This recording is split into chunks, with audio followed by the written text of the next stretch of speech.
Okay, so like I said, I'm Kotz, I'm one of the pastors here, and we are in a new series called Dear Westlight, and you're like, wait a minute, I've seen this before. Where have I seen this before? During the pandemic, we used to release these weekly videos called Dear Westlight, and basically each of the pastors got a chance to share what God's been teaching them. And I don't know if you've been here for a while, you know that we used to do a Dear Westlight even before the pandemic. So every year we would have these sermon series nicely organized, and we would say there's this one thing I want to talk about. I think God's placed it on my heart to share it with everybody, but it doesn't really fit neatly into any of the sermon series. Well, then let's just create a series to dump all the stuff that we wish we could talk about, but we can't really talk about. So that's this. For the next 3 weeks, I'll be sharing with you, and I think next week Pastor Stan's going to share with you. And the week after that, I'll be back preaching again. But the next 3 weeks, we're going to be talking about just random things that we feel like God has been teaching us, and we want to share with the people around us. That's you guys. And you're like, man, I came to church today because it's Advent season. We'll find a way to tie it into Christmas somehow, guys. Okay, but we'll see how that goes. Okay, so. The topic I want to talk about today, well, let me start off by asking this question. For those of you who grew up in the church, how many of you guys have read this book? Yeah. You know there's 7 of them, right? Did you guys read all 7 of them? No. Oh, yes. Some of you have. Okay. It's called the Left Behind books, the Left Behind series. It's written by a guy named Tim LaHaye, and he was inspired to write this because there was another book that came out decades before that called The Late Great Planet Earth by a guy named Hal Lindsey. And for those of you who don't know, and they've made 2 movies about this. The first one's, what's his name? Kirk Cameron? The Full House guy, yeah? And then, I don't know if you know this, but recently there was a Nicolas Cage version of this movie, which just makes everything better, right? Whoa. Was that Keanu Reeves or, I don't know. Okay, anyways. Okay, so if you don't know what this story is, it's a fictional story because it's a story that's supposed to take place in the future, so it's fictional, the characters are fictional. But the problem with this fiction is that when you read it, you're like, yeah, this is make-believe, but there's an underlying theology that we start thinking is true. The story, if you don't know, if you've never read this, basically one day in the future, a bunch of people in the world just disappear. Except for their clothes, they're just laying on the ground, right? And everyone's like, "Oh, you got left behind, man!" And it turns out that Christians got taken away, and the people who are not Christian are the one who got left behind. And if you are a Christian, you're like, "Wow, I'm so glad I'm a Christian." If you're not a Christian, you're like, "Christians believe this silly stuff, right?" And today I want to talk about the fact that this version of what's going to happen at the end is just one version of what we believe is going to happen at the end of the story. As a matter of fact, it's one really bad version of what we think is going to happen at the end of the story. But because, if you see the sticker up here, over 55 million sold in the series, because it's so popular, a lot of American Christians think that this is what the Bible teaches. Okay, so I want to teach you a word today. Maybe you heard me use this word before, but the word that I'm going to teach you today is this word, eschatology. Eschatology. It's 2 words put together. Eschaton in the Greek means the things of the end, and ology, like the study of, right? The study of the things of the end. So basically we call this end times. Maybe you heard that before, end times. This is how Christians think that the world's going to end, okay? But when we think about eschatology, we think about the destruction. There's going to be earthquakes, there's going to be fires, there's going to be meteors, and people are going to be dying, and all that kind of stuff, right? But honestly, when we talk about the Bible and we talk about how the story ends, we see a happy ending. I don't know why people are so fixated on the destruction that they find in the book of Revelation and stuff like that, but it's actually good stuff that happens at the end. So the better way of interpreting eschatology is this.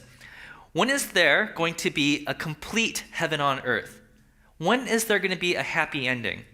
Okay, and a lot of you are thinking okay, this is cool. I've been coming to Westlight for 15 plus years, and, I don't think you guys ever talked about this before. And this is actually why I'm talking about it today, because as I was looking through 2023, what are we going to talk about in 2023? I realized in the many years that we've been doing this church, there's a lot of things we haven't talked about. We haven't really talked about Revelation. We haven't talked about some of the Old Testament books. And so I thought, man, how bad is it that if you've been coming here since the beginning of the inception of this church, you're thinking we talk about the same things over and over and over again. That's cool. But we would like to also hear things that we haven't heard before. So this is why we're talking about this today. But you're also thinking this probably. Why do I have to care about eschatology? Why do I have, how does it benefit me?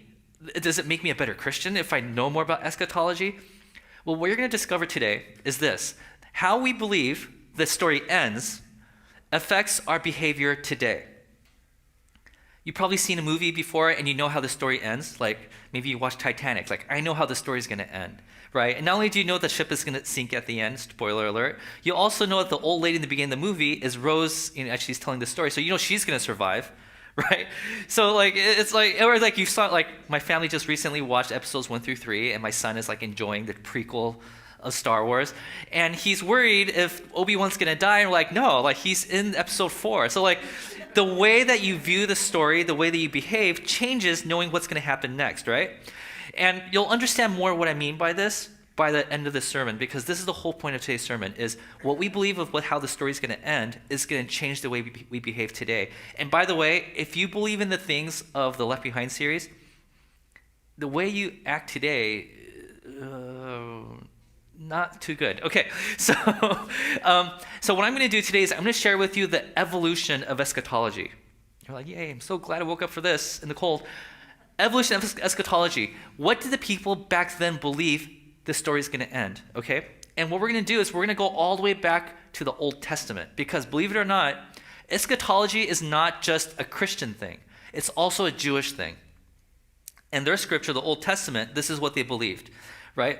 Because the question they were asking was this: when is there going to be complete heaven on earth? This is the stuff that they were obsessed with. Like, how is the story going to end? We are sick and tired of being oppressed. We need to know when this paradise is going to show up. Now, when they asked the question, when is this going to happen? They weren't asking, like, give me a date. It's going to be happening on January 14th, At what time? 4 p.m. Eastern time. I don't know. Israel time, right? Or location. You want to be here when this happens. You want to be there. Like, these weren't the questions they were asking. They were asking more of, like, timing. In what sequence are these things going to happen? And so, if you remember the story of Genesis, God created paradise. Humanity lived in it, but humanity rebelled, and paradise started to crumble. And then God gave a promise to humanity, saying, one day, all this is going to be restored. One day, paradise will return.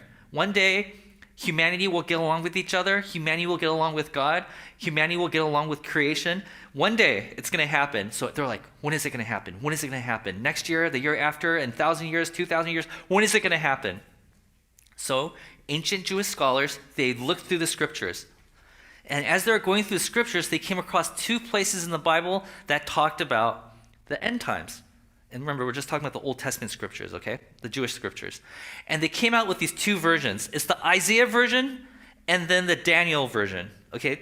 The book of Isaiah, the book of Daniel. So let's first talk about Isaiah's version, okay? Isaiah's version is very filled with hope. It's like really fun. Okay, so I'm going to read you an excerpt from that. This is from chapter 65. This is God speaking through Isaiah about what's going to happen at the end. See, I will create new heavens and a new earth. The former things will not be remembered, nor will they come to mind. And when he says we're not going to remember the old stuff, it's not a case of amnesia. What he's saying is this new thing that we're going to have is going to be so good that there's no reason to look back and think, oh, remember those days. Like, no, it's going to be so good. Well, how good is it? He describes in the next part. I will rejoice over Jerusalem. This is God speaking. I'm going to be so happy to see you guys doing your thing and take delight in my people. The sound of weeping and crying will be heard in it no more. No more suffering, no more pain. Next verse. Never again will there be in it an infant who lives but a few days. We're talking about infant, like early infant death or miscarriages. Like, that's not going to happen anymore. Or an old man who does not live out his years. Next verse. The one who dies at 100 will be thought a mere child. Now, there's a few things I want you to pay attention to here. Okay, this is really important. There's a longevity and extension of life, but death still exists. Did you notice that? In this paradise that Isaiah is trying to describe, that's going to come in the future, death still exists. It's just rare, and it happens a lot later in life, right? The one who fails to reach 100 will be considered accursed. Like, what, you died at 100? What, something must be wrong. Like, that's the way that we're going to look at life. Next verse. They will build houses and dwell in them. They will plant vineyards and eat their fruit. At the time this was written, people built houses, but for somebody else, because they were slaves. They will work their garden, but they won't be able to eat it because they were slaves. They were planting and nurturing these plants for somebody else. No longer will they build houses and others live in them, or plant and others eat. So he's talking about slavery here. In the future, there will be no more slavery. Everybody gets to work for themselves. Like, it's going to be a world where social justice has finally been realized. And he keeps going.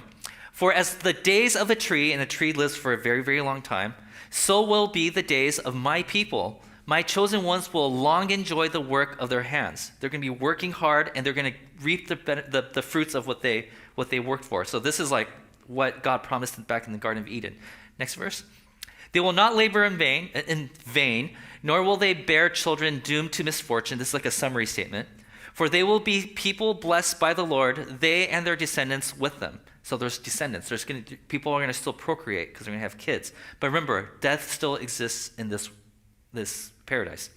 The wolf and the lamb will feed together, and the lion will eat straw like the ox. The dust will be the serpent's food. So he's talking about enemies. There will be no more enemies. This is like a prey-predator type of situation. Israel was always the prey, and there were always predators coming after them. Like, hey, that's not going to happen anymore. We will all get along. No more war. And finally, he says this. They will neither harm nor destroy on all my holy mountain. That's a reference to the Garden of Eden, says the Lord. So Isaiah is painting for us this beautiful picture of what the future looks like, right? And here's a quick summary of what that looks like. That this world that we're living in right now will be rebuilt one day, right? And there will be people from the present and future. This is what I mean by that. This story takes place sometime in the future. And everything that's written in this passage right here indicates that if you happen to be alive when this thing happens, you get to enjoy the benefits of it and the children after that. But people who died before that, they get no benefit from this. Okay, so you want to be alive at the time when this happens. Okay, so let me just recap what this said, okay? There's a new heaven and new earth that takes place here in the midst of this old one we're in right now. There's social justice that's completely realized, and people are living a long life, although there is still death, right? And people are feeling this sense of closeness to God. That is what Isaiah is trying to say. So that is Isaiah's version of eschatology. This is what's going to happen in some undisclosed time in the future. Okay, are you guys following so far? Okay, I'm seeing nods, some confusion. Let's follow, okay, because it's going to get a little more complicated. Actually, a lot more complicated. Now let's talk about Daniel's version. Daniel's version is similar, but also different. Okay, like for example, in Daniel's version, God is looking at the earth and he says, you know what, this world, we're just going to get rid of it. And we're going to start a brand new one. It's like a redo. Let's burn it up and start something brand new. So in the Isaiah version, it was like, let's build something in the midst of this one. The Daniel version, it's like, let's wipe it clean. We'll start over again. It's a little different, right? It's going to happen in a future date, just like Isaiah said. But in this version, people of the past somehow gets to enjoy it also. Well, how does that work? This is the last chapter, last verse of the book of Daniel. This is what he says. As for you, go your way till the end. If you are faithful to God, keep on going. Keep going strong. You will rest, which is code for when you die, right? When you die, when you rest, and then at the end of the days, you will rise to receive your allotted inheritance. There's something called a resurrection that's going to take place, right? So Daniel's version of eschatology is this. God's going to wipe out this current world. Then God will create a new world for people from all time. Whether if you're alive at the time or not, you get to enjoy it because God will resurrect you and you get to live in that moment. So we have these two versions, Isaiah's version and Daniel's version. And they're like, wow, which one's right? Which one do you want to be right? Are they contradictory? Could one be wrong? Like, was Daniel receiving a prophecy and he got it wrong? Or was it Isaiah who got it wrong? Like, which one do you prefer? Which one is more important? Well, these Jewish scholars, usually when they debate over these things, and actually not just Jewish scholars, but all scholars, right? You inevitably end up with like two sides saying, well, I guess we have to agree to disagree, right? But in Jewish culture, there is this unanimous consent over what they think this actually means. And this is really rare, but this is what happened, okay? They're saying that they're both right. It's just that they happen at different times. So here's a little timeline so that you understand what's happening. So this is the Isaiah version, right? And it takes place. Now, as they look through the Isaiah passages, they discover that there's a allotted amount of time this is going to take place. They think that it takes about 1,000 years. Like this Isaiah thing is going to happen for 1,000 years. So they call this the millennium. And here's the interesting thing about this. In the Jewish culture, big number, like when we say, come up with a big number, you'll say like, oh, billion or trillion. In the Jewish culture, 1,000 was that big number. So it could be a literal 1,000 years, or it could just be a figurative, like they might be just saying it's a long time. Okay, so he says, so the way they understood this is Isaiah's version of eschatology is going to take place first for 1,000 figurative or literal years. Okay, and then after that, we have Daniel's version that's going to take place right after that. And because Daniel is creating a new heaven and new earth, wipe everything away and start something new, we call this the new heaven and new earth eschatology. Okay. And this is something that's been agreed on by most, if not all, Jewish scholars. Like these two versions actually coexist. They could work together. It's not like one or the other. They're both true. And this version of eschatology is something that Christians also adopted. So Christians also agree that this is what's going to happen. As a matter of fact, the writer of the book of Revelation talks about this. So here's Revelation chapter 20. He says this, "And I saw an angel coming down out of heaven, having the key to the abyss and holding in his hand a great chain." Next verse. "He seized the dragon, that ancient serpent who is the devil, or Satan, and bound him for 1,000 years." There it is, 1,000 years. And then he threw him into the abyss and locked and sealed it over him to keep him from deceiving the nations anymore until the 1,000 years were ended. So what this guy is talking about, who's John, next slide, he's saying that in this timeline, during the millennium, Satan, he's going to be in chains. But at the end, he's going to be released. And after he's released, God's going to wipe everything away, so there goes bye-bye Satan, right? Like that's what they're saying here, okay? So everybody is in agreement about this model right here. But there is a disagreement in another little detail in this model. And this is the part that I want you to pay attention to, okay? Next slide. So if we were to look at this, right, in the bigger timeline, and Jesus came here for the first time, right? There are prophecies in the Old Testament about what the Messiah was going to do when he showed up, right? Let's just say he does X, Y, and Z. The prophecy says when the Messiah comes, he's going to do X, Y, and Z. When Jesus came the first time, he did X and Y, but not Z. So they're like, wait, Jesus didn't finish everything. The prophecy tells us that he's going to do all these things. He did everything but those few things. So they started to believe, oh, it's because he's coming back again. And as a matter of fact, if you look through the Thessalonian books and the book of Revelation, it talks about how Jesus is coming back. So the big question where a lot of Christians agree and disagree on is this. When is he coming back? Is he coming back at the beginning of the millennium, meaning everything's going bad, and then Jesus shows up, and then we get to have the Isaiah version where everybody's getting along, justice, you get to live in the house that you build, and you get to eat the fruit that you plant, right? Is that the world? Like Jesus ushers that in, and then after that, we have God's going to wipe it out and says, here's the other one. But there is another version of this where Jesus shows up here. Oh, this is called by the way, this is called premillennialism because Jesus shows up before the millennium. This is a term that you should remember because we'll talk about that a lot. Okay, and there's a second version of this where Jesus shows up after the millennium. So we call this postmillennialism. There we go, postmillennialism.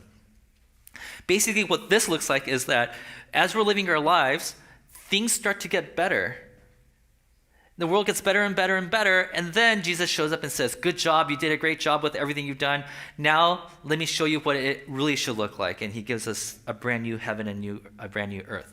Okay, again, why is this important to us? Because, like I said earlier, what we believe happens at the end sometimes without even knowing, it changes the way we behave today. And I want to give you an example of that, okay? So the question is, pre-millennium, post-millennium. Well, which is it, Kotz? Which one should we believe? Well, let's look at church history and see what they believed. For the first 300 years or so, first to third centuries, they were pre-millennium, like pre-millennials. Like they believed that through all this mess, one day Jesus is going to show up, and when Jesus shows up, everything's going to be fine after that. Why did they believe this? It's because the early church was very small. They met in households, and inside the household, they invited like 3 or 4 more households, and that was the church. They knew that a guy going out to the street and preaching a sermon isn't going to change the world. It might change a few lives, but it's not going to change the world. The Roman Empire were coming upon them, and it's not like, hey, maybe if we do a little fundraiser or a luncheon or something, that the Roman Empire is going to like vanish overnight. Like they knew that there was nothing they could do to change the world. So they knew that it's going to take an act of God. They needed God to show up in their midst to fix it, right? So in the first 3 centuries, when the church felt powerless, they believed in premillennialism, millennialism, okay? But here's the thing.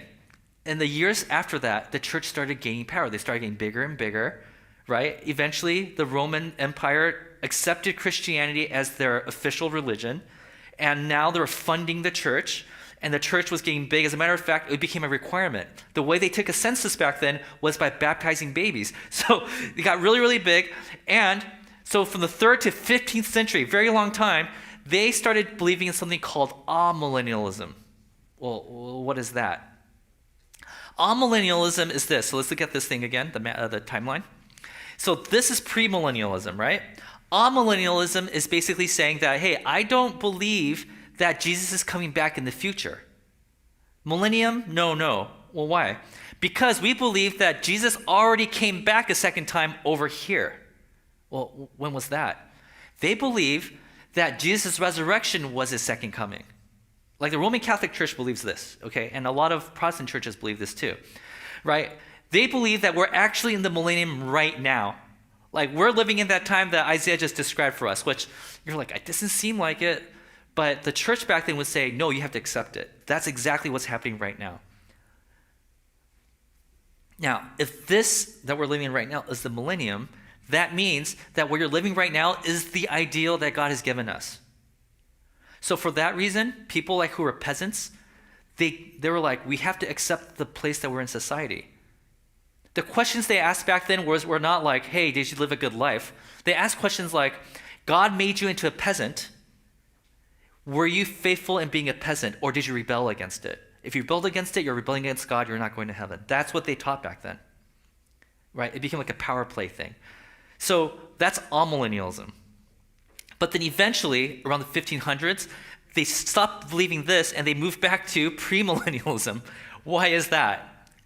It's because in the 1500s, there's something called Reformation, where peasants and people, they started getting access to the Bible. Before it was only the priests, they had access to it, right? And as they read it for themselves, they realized this isn't the world we're supposed to be in.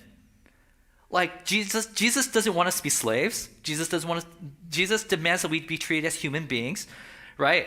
And they were like, man, we're being oppressed. And you know who's oppressing us? The church. This isn't cool. And so they got back into that mindset of, there's nothing we could do about it. You know what we need? We need Jesus to come back right now so that we could start the millennium. So again, premillennialism was brought back. And that continued until the 1750s. In the 1750s, we are introduced to something that we haven't heard before in history called postmillennialism. Postmillennialism, if you don't know what that is, I'm going to remind you. If this is premillennialism right here, postmillennialism is when Jesus comes back after the millennium. Why did this happen in the 1750s? Because of the Enlightenment. They were coming out with advancements in medicine. Like people were living longer. Transportation was getting better. That means the people who never heard about Jesus are now hearing about Jesus. Corrupt systems, all of a sudden people had the power to overthrow corrupt systems. And so they started feeling empowered. They started feeling like there's actually hope in humanity. And this continued for 170 years. They're saying like, the church, we are actually the answer to all the problems in this world. Jesus, like in the book of John, he says, Jesus, like, I have to leave you, but I'm going to give you the Holy Spirit, and the Holy Spirit is going to allow you to do things, greater things than things that even I have done. So they're like, that's us. We are going to fix the world together. We're all in it together. So postmillennialism is this. The church will bring pockets of heaven on earth, right? So fix relationships there, destroy corrupt systems over there, right? All these things are happening around you. Heal a person there, right? All these things are breaking down walls over there. These things are happening, pockets of heaven on earth. And after that, Jesus will come and bring a complete heaven on earth. So we as a church, we're fixing things. We're bringing heaven on earth. And Jesus is like, this is great. All right, it's my time to come up and show you, this is what the world should look like. So we are the ones that are bringing it closer and closer to it, and Jesus is the one that wipes it away and says, now this is heaven on earth fully realized. So this is postmillennialism. So look at the timeline again. Coming here, right? But here's the thing. In the 1920s, the world moved back to pre-millennialism. Why? What happened in the early 1900s? World War I, where 17 million people were killed. And then a few years after that, World War II, where 50 million people were killed, right? And all of a sudden, the church started thinking like, oh, my confidence in humanity is starting to take a hit. Like, I don't know, maybe the world isn't going to get better before Jesus comes back. Maybe the world's going to get worse. And so premillennialism came back, and specifically in America, okay, this is something specific to our country. They were like, no, it's not just premillennialism. Let's go let's go even to the extreme, and that extreme is called dispensationalism. I know there's all these words that you will be tested on later. Just kidding. Okay, what dispensationalism is basically somebody saying, you know what? It's not just that the world is bad and then Jesus is going to come and fix it. The world needs to burn. Like the world needs to be destroyed. So dispensationalism is basically like the world needs to be destroyed. Okay, by the way, I have so many things to say. Okay, let's go to this question. Why does eschatology matter? Remember, this is the question we asked early on. Why does it matter, right? It's because the way we behave when there's good news and bad news around us, it changes. I'll give you some examples, okay? So for premillennialism and dispensationalism, this is the implication. You see the chaos in the world, and you see that as a sign that Christ is returning, right? You probably heard people say this. COVID-19, pandemic, oh, Jesus is coming back soon. You probably heard that, or maybe you said it so yourself, right? Bad things are happening. There's war all around us. Jesus is coming back. Whereas postmillennialists, they would say this instead. Here we go. See the peace in the world. The world is getting better. People are holding hands, singing kumbaya. So, oh my goodness, Jesus is coming back soon. As a matter of fact, after World War II, they created a committee to make sure that things like this never happens again. World wars, right? They had treaties and stuff like that to make sure World War III doesn't happen. When they heard about this, the church, they were sad about it because they think that they were messing with Jesus' timeline, that Jesus is going to come back later now that there's peace in this world. They were actually sad that the world had more peace.